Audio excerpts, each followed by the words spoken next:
Hello, my name is Lauren Foreman, and for today's speech, I will be talking about bulimia nervosa. So to start, I'm just going to start with a clarification of what an eating disorder is versus disordered eating. So typically, an eating disorder would meet the DSM-5 characteristics for an eating disorder. Disordered eating is just a way of eating that is not typical, but it doesn't exactly meet all the requirements for an eating disorder. So someone who doesn't eat one day until 9 o'clock isn't necessarily an anorexic, and somebody who sits on the couch and eats a whole bag of chips in one sitting doesn't necessarily have binge eating disorder. There are certain requirements that you have to meet in order for it to be an eating disorder versus just disordered eating.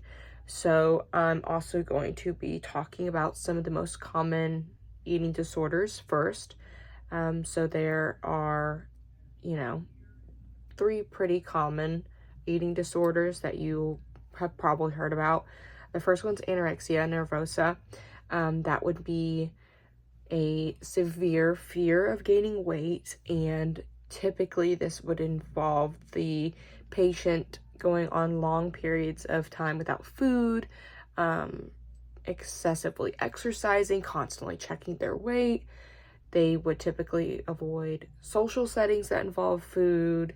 They would self-isolate. They have a very distorted view of what they look like. A lot of anorexics don't know just how skinny, or can't, tell that they are underweight and also anemic or whatever the case might be. Then you have binge eating disorder. This is characterized by a intense, uncontrollable desire to eat large amounts of food in one sitting, followed by immense guilt, and no matter how guilty that they feel, they cannot stop.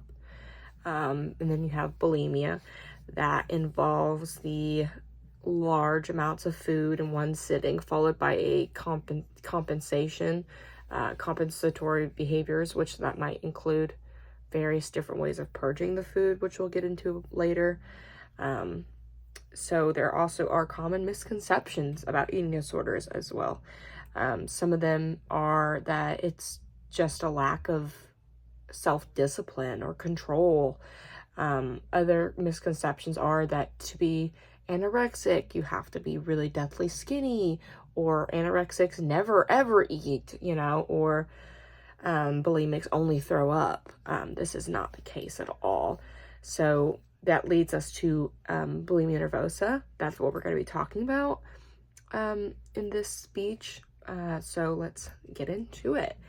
So commonly, the people who are most affected by bulimia nervosa are within the ages, young adolescent age to young adulthood.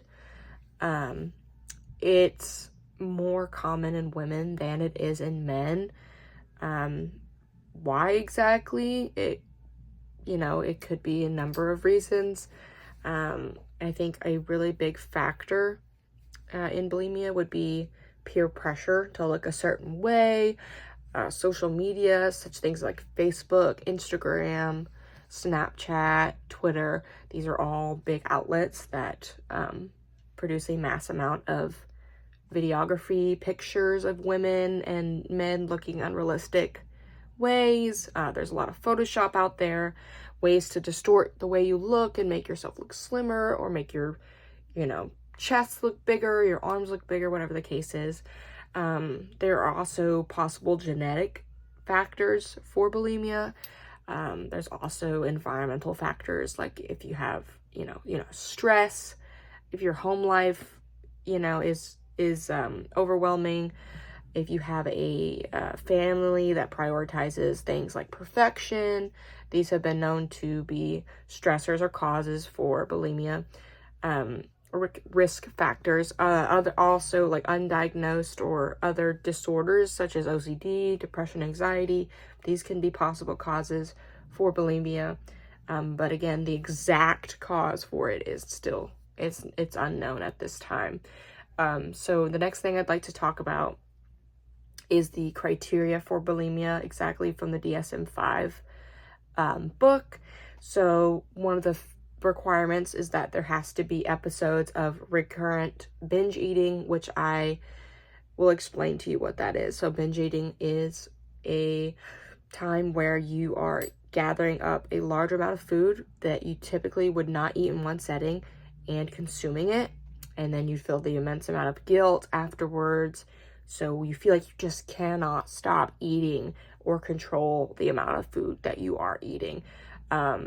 So then after that, you obviously have your compensatory measures and behaviors to prevent weight gain from that binge, whether that be vomiting, laxatives, diuretics, fasting, or excessive exercise. These are all different ways that bulimics try to rid themselves of the calorie, or like, you know, get over get over the mentally the binge. This is a way for them to feel comforted afterwards, to feel like they have compensated for it. And the cycle has to occur on average at least twice a week for 3 months. So these are the DSM-5 requirements that they have listed.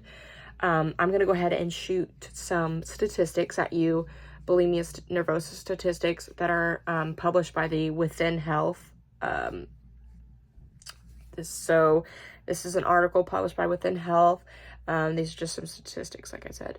So one of the statistics are that women are 5 times more likely to develop bulimia nervosa than men, and that the average onset for bulimia is 18, and it's a 1.5% chance in women, or occurrence in women, and a 0.5% chance in men. And as we mentioned before, some risk factors for bulimia are things like trauma. There's physiological influences, if you have a family history of eating disorders, or, your environment. So these are just, like I said, some statistics from Within Health. Some treatment options that you have for bulimia would include things like, a support group, family therapy, you have psychotherapy, cognitive therapy, pharmaceutical drugs are an option. Antidepressants have been known to treat bulimia nervosa, as well as hospitalization. So these are just some like outpatient, inpatient type settings for treatment for bulimia nervosa. I'm going to go through a metaphorical case study with you. This is a case study that I made. I based off my personal experience with bulimia. So I'm going to go ahead and read that to you now as best I can without, looking at my note card. So Lauren Foreman is a 14-year-old who is extremely worried about the way she looks. She is constantly checking herself in the mirror, looking at her arms and legs and thighs to make sure that in her eyes she's not fat. She scrolls online at night and compares herself to the women that she sees online. After feeling guilty about the way she looks, she goes into the kitchen and she consumes a large amount of food, which she later throws up to compensate for this binge. During the day, she tries to eat healthy and exercise, but she ultimately still continues to binge at night and purge. This is disrupting her sleep schedule, her relationship with food, and her self-esteem is impacted. Her mom caught her purging one night, and she was placed in behavioral therapy for her behavior. So this is the case study that I've kind of come up with based on my personal experience.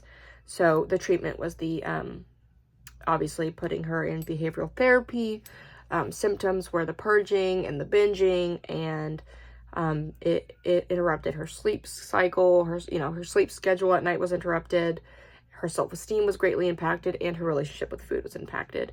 So in conclusion, bulimia is a serious debilitating disorder that should be taken seriously.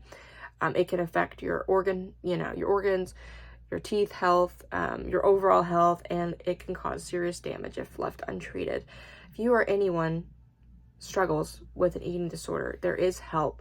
So I'm just going to go ahead and jot off the National Association of Anorexia Nervosa and Associated Disorders hotline. It's 888-375-7767. Thank you very much for listening. I appreciate your attention.